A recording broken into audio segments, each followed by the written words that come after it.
Universe, lagi naman ako nagdadasal, nagjo-journal, at sinusulat ko lahat ng bagay na gusto ko in the future at lagi rin ako nagsasabi ng manifesting.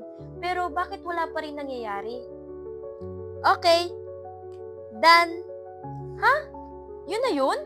Yes, simula ngayon, lagi kang magjo-journal, mas marami ka rin isusulat ng mga bagay na gusto mo in the future, mas marami ka rin isi-share and i-repost na manifesting.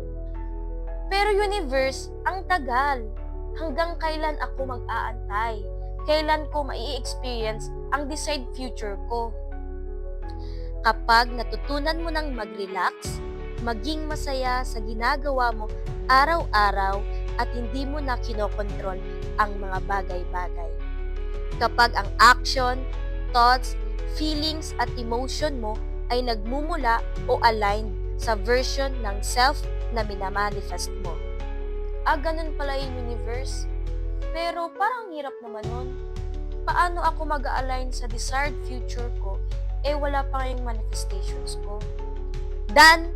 At dahil dyan, mas lalo kang mahihirapan at magko-complain sa mga bagay na wala pa sa iyo at habang buhay kang mag-aantay sa manifestations mo. At kung gusto mong pang malaman ang iba't ibang manifestation tips, share, like, and hit the plus button. Bye!